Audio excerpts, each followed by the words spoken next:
What is up, nerds? I have Dan Whitfield, who I discovered on ofthepeople.us as a trending candidate. So I asked him to come on to the show, and we're going to learn more about him running for the U.S. Senate in Arkansas. But before that, let's warm it up with Andrew. Drew Yang Gang, that's who I hooked up with. Drew Yang Gang, that's who I hooked up with. Drew Yang Gang, that's who I hooked up. Yo, there's no place to hide now that he's arrived. I'm saying he ain't playing now with this campaign. Bang, dang, is and Drew, come roll with the Yang Gang. Drew Yang Gang, that's who I hooked up with. Drew Yang Gang, that's who I hooked up with. Drew Yang Gang, that's who I hooked up. Yo, there's no place to hide now that he's arrived. I'm saying he ain't playing now with this campaign. Bang, dang, is and Drew, come roll with the Yang Gang. Hello, nerds. Hello, nerds. Dan, welcome to the show. How are you today? I'm well. Thank you so much, Tom, for having me on. How are you doing? I'm great. It's it's the weekend, so I definitely enjoy those days when I'm not at the office doing my day job and have a chance to chat with folks like yourself. Yeah, I feel you there. Of course, campaigning, it's a very busy time for me. Just always out there talking to people and shaking hands. Yeah. This is like prime time for you. Weekends, you're probably doing more of your campaigning than during the week, or is it a 7-day deal? Well, I'm a regular working class guy, so I've still got my Monday through Friday 9 to 5. Hmm. I actually work for a company called JB Hunt Transportation, and I basically do automation for our software. So I'm an IT guy and very busy during the week and campaigning when I can during the weekend. Okay, well, more power to you. Well, tell us a little bit more about yourself, Dan. Like, who's Dan Whitfield? Yeah, sure. So, hey, y'all. My name is Dan Whitfield, Democratic candidate running for United States Senate in Arkansas against Senator John Bozeman. I'm a regular working class guy. I've spent most of my life working blue collar jobs until a few years ago when I decided to go back to school, way older than I wish I would have, and decided to, try to get into the IT world where I could work behind a computer in air conditioning because that's way better than being a cable guy. That's for sure. But I'm a regular guy. I've been through the ups and downs, and I've been through a lot of struggles that normal working class people go through, which I think gives me the really good opportunity to extend regular people's voices into the legislative process. Because I mean, I see it, I feel it, and I'm sure y'all understand and feel the same way, but we don't have a voice in Congress at all, whether it's the House or the Senate, that actually really represents the working class. So I really want to bring a working class voice to the Senate.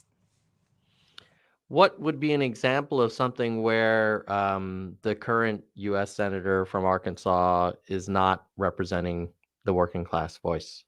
Yeah, for sure. So it's really important to understand that the majority of our legislators, whether they be Republicans or Democrats, they're taking money from special interests. And then in exchange for these huge campaign contributions, they vote on legislation that's not good for us, that directly hurts us but benefits their donors. And we can see, specific examples of this, like the 2017 Tax Cuts and Jobs Act, where they talk about how, we're cutting taxes and all of these things. But now what we are seeing, especially it's tax time right now, we're seeing that our taxes are actually going up because that Tax Cuts and Jobs Act lowered taxes initially, but now we're seeing them go up and balloon every single year in response, while it basically gave billionaires a $3.5 trillion tax cut. I'm really trying to focus on issues that are going to be affecting, especially people here in Arkansas at the federal level. A lot of people don't understand that Arkansas is the only state that doesn't have renters' rights. Here in Arkansas, you can be a tenant and you can rent an apartment or a house or, whatever dwelling you choose. And the landlord doesn't have to have running water. They don't have to have heated water. They don't have to have working air and heat. You can have roaches in the house, mold. There's really no rights for tenants. And then at the same time, let's say it's December and we have one of these cold snap storms and it's like -5 degrees and your heater's out and you've been calling your landlord. You're like, hey man, my heat's broken. I need you to come out and fix it. It's cold. I'm wearing jackets and blankets in my house. This isn't okay. And they can just blow you off. And then if you decide, well, the first has come around and they're not doing anything for me, so I'm not going to pay rent.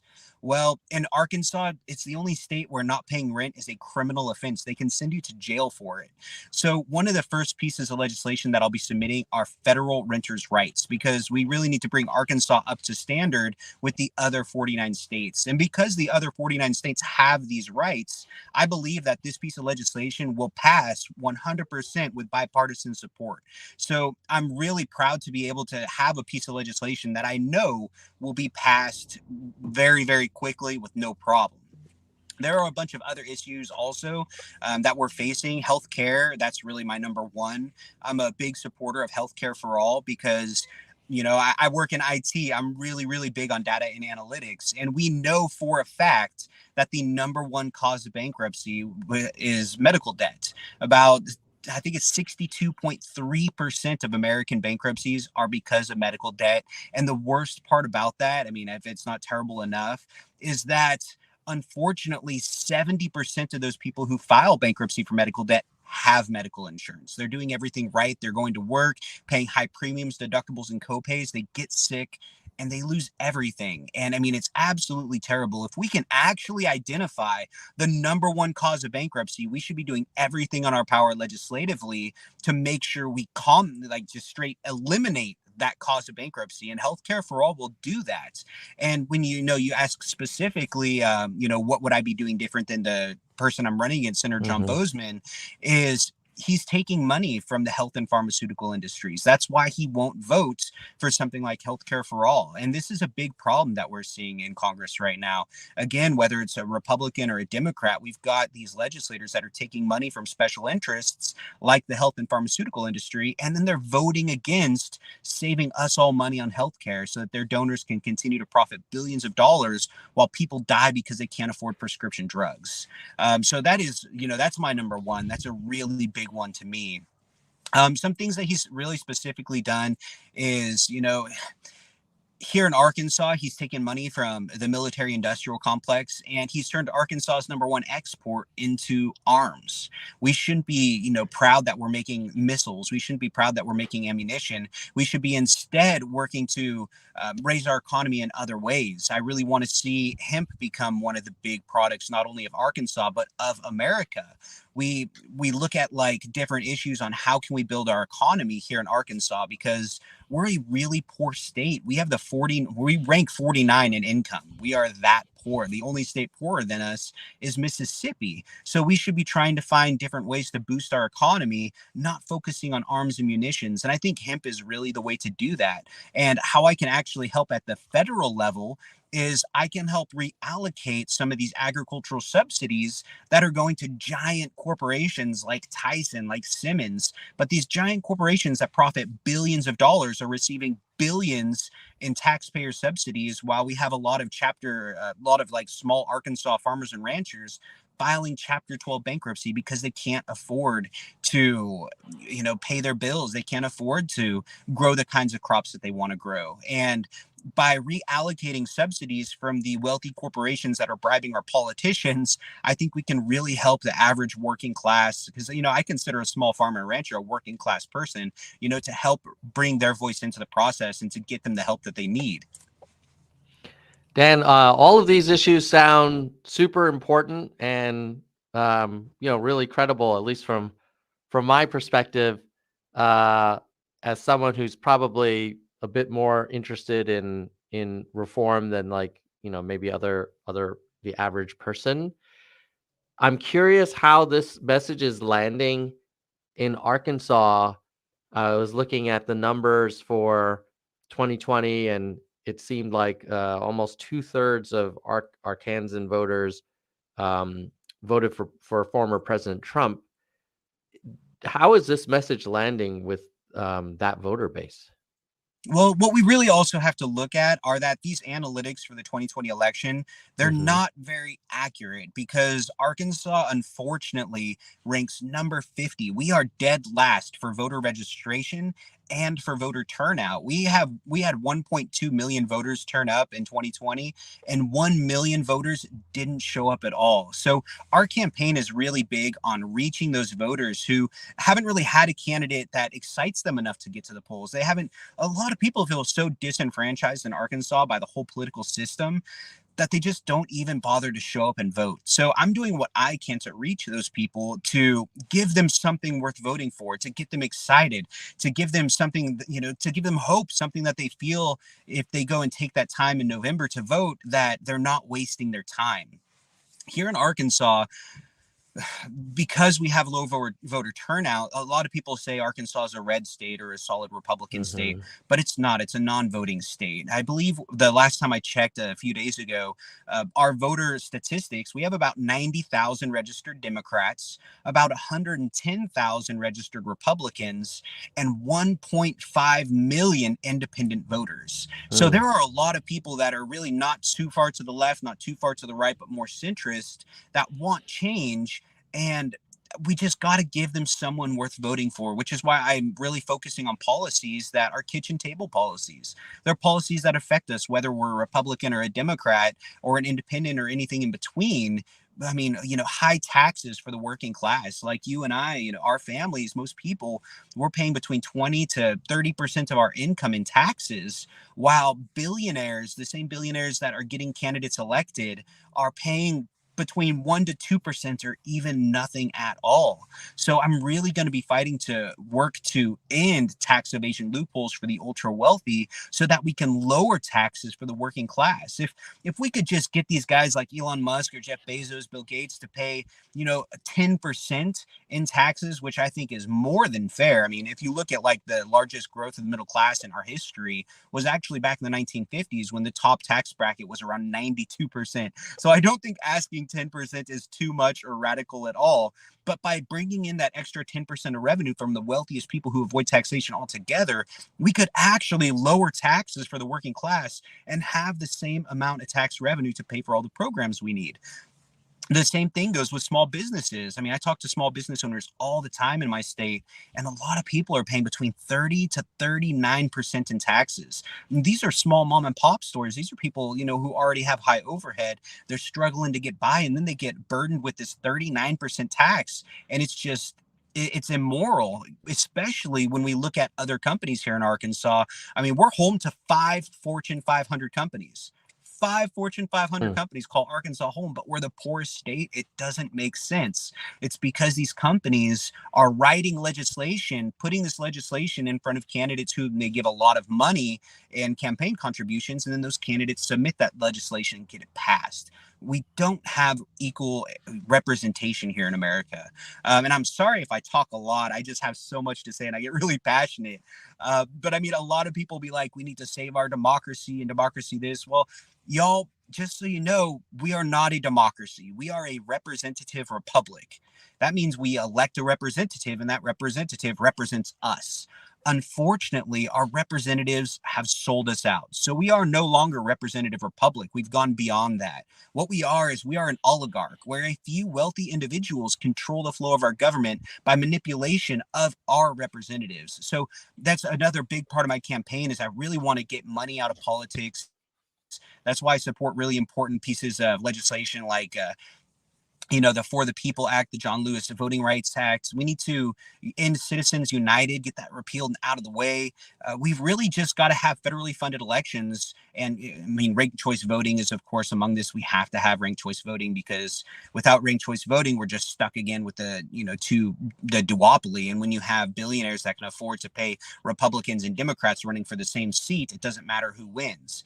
But there's all these different things that we really have to look at. I mean, because nothing's really black and white. There's always so many different variables, ones that are accounted for and variables that are unaccounted for. And as soon as we actually start to get candidates elected that will, listen to their constituents and work for the people, then we can start to see real fundamental change. So before you compete against Booze, man, you've got to win the primary, which is coming Hmm. up in May. Tell me about, for Democratic primary voters, why should they pick Dan Whitfield over other Democrats who are running? Well, I'm in this unique position right now here in Arkansas where I was a registered Republican. I grew up in a very conservative household for most of my life.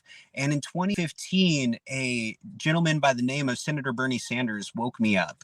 And it's so hard to wake up Republicans to get them out of that bubble. But what he did is he gave me tools. He gave me the tools I needed to open my own eyes, to research for myself. And I like to always plug these tools that I used. Number one is opensecrets.org. If you go to opensecrets.org, you can type in a representative's name and you can see where all of their money is coming from.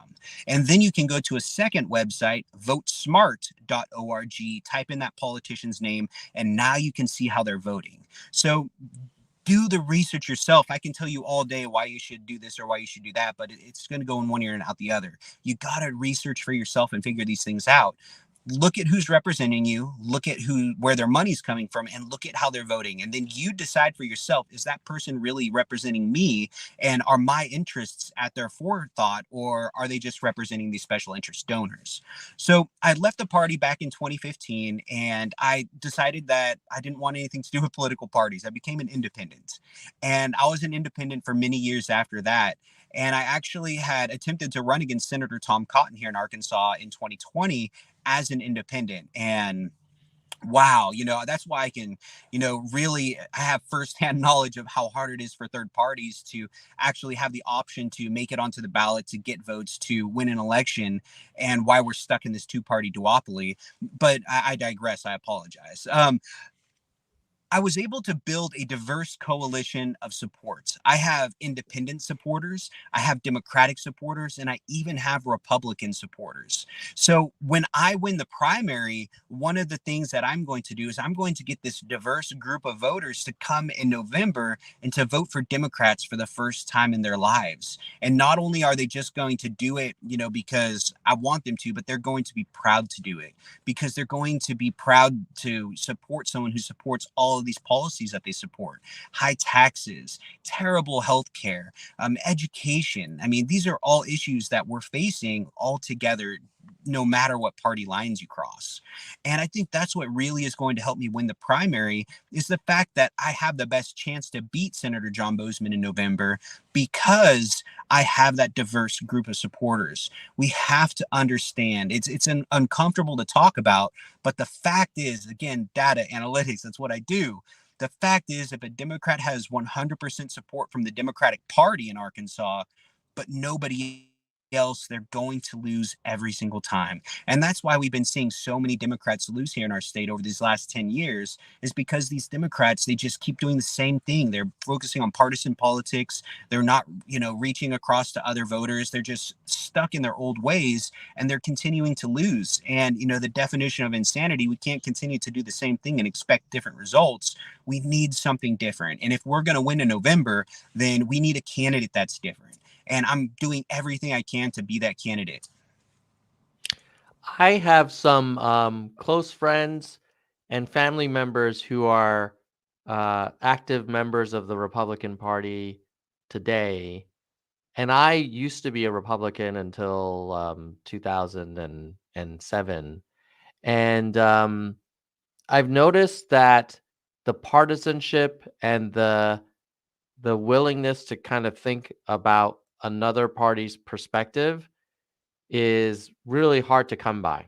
So I even this morning was discussing with one of my friends who's a Republican, and I was shocked that he was kind of lionizing Vladimir Putin, and I was like, in what universe am I in Mm-hmm. that an American Republican is defending the former head of the KGB for invading a neighboring country?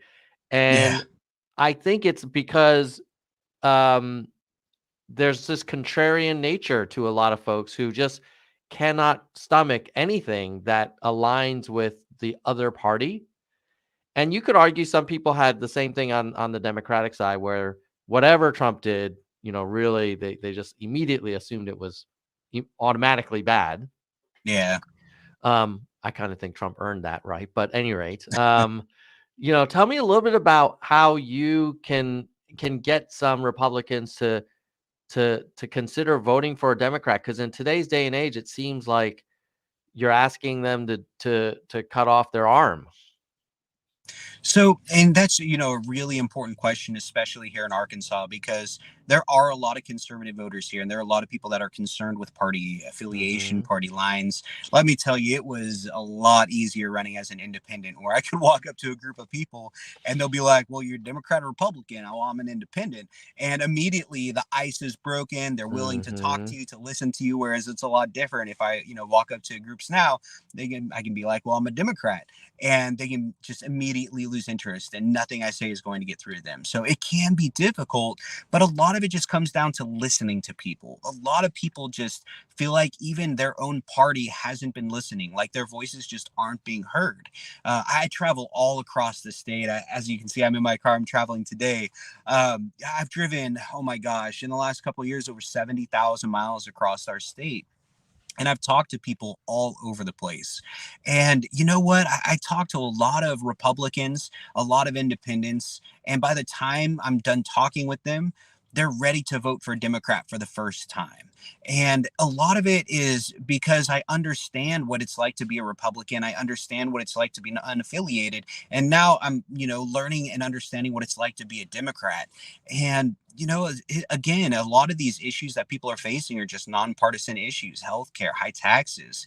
One of the other big parts of my platform is the federal decriminalization of cannabis and nationally expunging cannabis convictions, because there are a lot of Americans that have had their lives destroyed by this plant, who may have 10, 15, 20 years ago had, depending on the state you're in, maybe they got caught with like a pipe, or with, a gram of weed, or even a seed or a stem, and now they have this felony following them, and they can't pursue the professions that they want to pursue. Where, a lot of those people, it doesn't matter, again, if they could be Democrats, they could be Republicans. A lot of Republicans have this issue, and when they see someone who's willing to stand up for them and to fight for them, and to see that this person is going to fight for my expungement because I'm not a bad person. Just so you know, 80% of cannabis arrests are people who had no prior arrest record, and almost all of them are just for possession. So there are a lot of people who've had their lives negatively impacted that are Republicans and independents.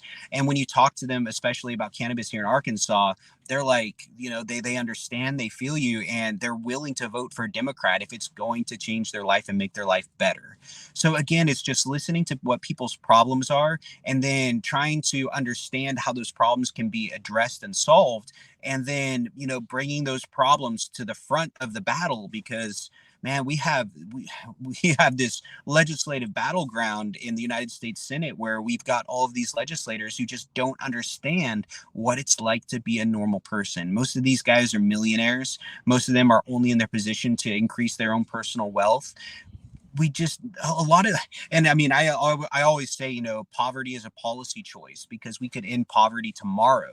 But the fact is, the people who would have to vote to end poverty have never lived in poverty. They've never experienced it. They've never had to worry about, where am I going to live next week because my landlord decided to sell their house, and they just gave me, in some states, a 10-day notice or a 30-day notice. They've never had to worry about, how am I going to pay my rent next month because my cell phone bill, my health insurance, and the gas prices are going up. They haven't had to worry about these problems, but I've lived through these problems. I face these problems every day, just like everyone else. So that really gives me the ability to bring those voices, up to the front of the seat in the United States Senate. I love it, Dan. I admire the conviction, and I see there's a couple questions in the chat that I wanted to hit before we wrap up. Yeah. One is about taxes. You mentioned that one of the challenges for Arkansas is that some people have high taxes, and then you mentioned that you thought that others should have higher taxes. And so I'm curious to get your take on the nuance. Who do you think should pay more in taxes and who should pay less? And how do you land that in a state where, any notion of higher taxes is often kind of labeled as, socialist or, Yeah. anti-American or whatever? No, it's again another really important question. Now, I say, we are the 49th poorest state. We have nearly the lowest income in America in Arkansas. And at the same time, we have the highest sales tax in America. So Mm, we do have really high taxes here. We even have property taxes in Arkansas. When I talk about, I see specifically that 30+%, what I'm hmm talking about is our corporate tax rate is about 36%. They say our corporate tax rate is the highest in America and the entire world. So we have corporations leaving the country going for cheaper tax rates, blah, blah, blah, blah. But the fact is that giant corporations, and I'm not talking mom and pop store who's making 1 million or 10 million or 50 or $100 million a year. I'm talking about billion-dollar industries who are not paying taxes at all because they are using legal tax evasion loopholes that were put into place by candidates that they gave money to. This is a big problem. The people who are paying the high taxes aren't billionaires, aren't giant corporations. It's regular people like you and I. Uh, when we look at the working class, we pay a lot in taxes as well, between 20 to 25%, just regular working class people, while billionaires are paying 1 to 2% or nothing at all. When we have companies like Amazon who paid $0 in federal taxes, and just a few years ago, while they paid $0, got $400 million in government subsidies, or corporations like Walmart who pay around 1.4% in taxes while paying their employees such low wages that they qualify for government benefits. And then taxpayers are footing that $6 billion per year bill to pay for Medicaid and SNAP benefits for employees. And a lot of this just has to do with corporate greed. Unfortunately, the whole point of a corporation is to make money. And the whole job of a corporate board is to make as much money as possible in any means possible for their shareholders. And I mean, it's great to have incentive and all, but if we're going to have like a 36% tax rate and make mom and pop businesses pay 36% or more, then we should be making giant corporations pay the same. And I get the pushback of like, well, if you don't fight for big corporations, then maybe they aren't going to come into the state. They aren't going to want to relocate there and bring jobs and bring money and blah, blah, blah, blah, blah. Well, you know what? Fact is, we've got 6 congressmen, 4 House and 2 senators in Arkansas. And you know what? Right now, 6 of them don't care about you. They don't care about your family. They're fighting for those big businesses. I will be the voice that fights for you, and those big businesses can go lobby those other 5 guys and worry about them. That's on them. They can figure that out. That's 5 people versus 1. And I will fight for y'all all day long because I believe that our government is not working for us and that it's no longer a government that is by the people for the people, but by giant corporations, by billionaires, by special interests for special interests. So you think that Walmart and Tyson's voice is already represented in Congress? 100%. Walmart and Tyson are the 2 biggest corporate donors to every federal elected official here in Arkansas. It's hmm a shame, and data analytics. The fact is, 86% of the time, the candidate with more money wins. 86% of the time, the person with more hmm money wins. It's a shame. It's not the way that our government was founded. It's not the way that our representative republic is supposed to run. It's just we have to do something about it. And the only way we're going to be able to do something about it is when millions of regular working class people like y'all and myself stand up and run for office and refuse to be purchased by these interests. And it's hard because we see all the time our progressive candidates that are like, I'm going to do this, I'm going to do that.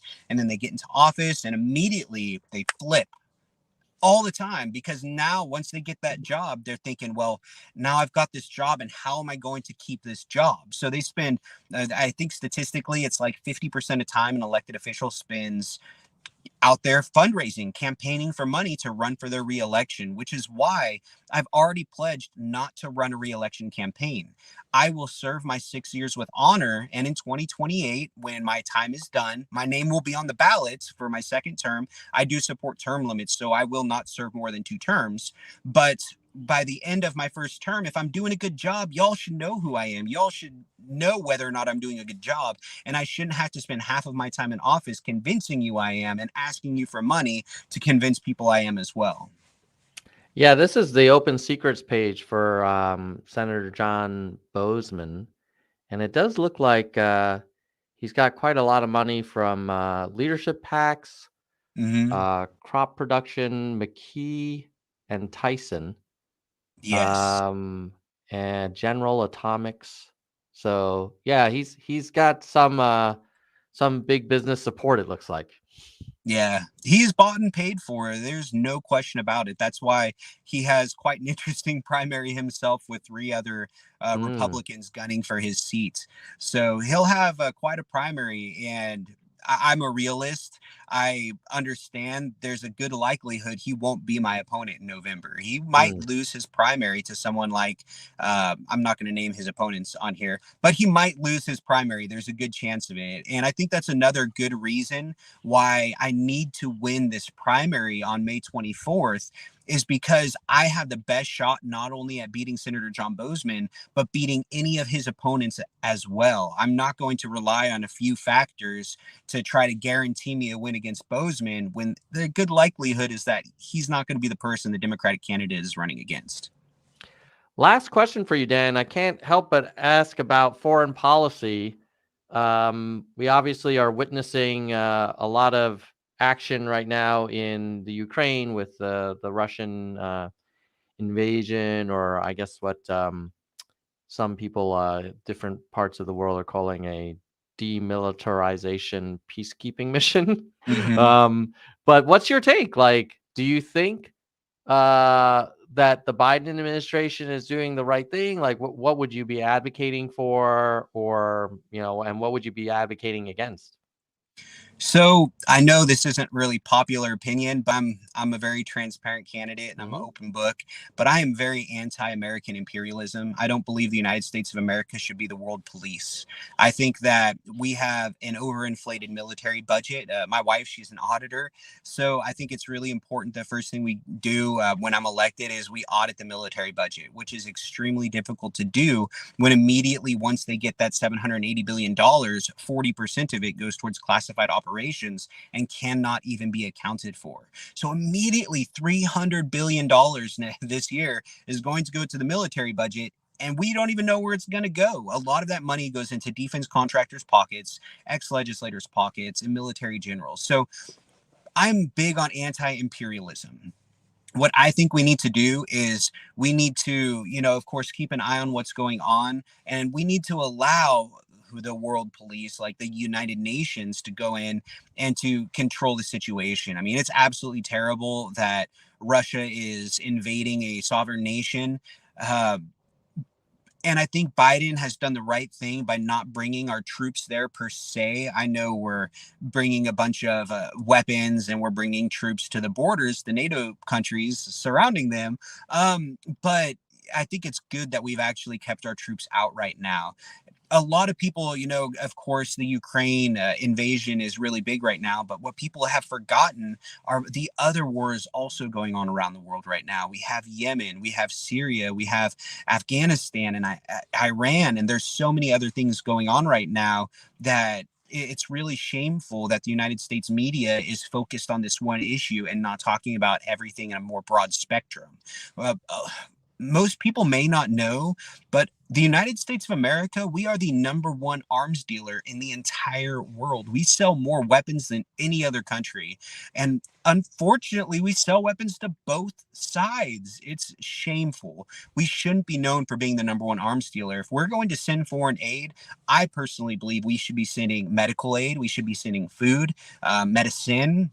Why don't we become the number one exporter of doctors rather than weapons? We can do things like that where we can actually start to benefit, the people of the world, because these wars, they don't hurt Russian oligarchs. They don't hurt US oligarchs. They don't hurt the wealthy. The only people that are really suffering are the poor and the working class.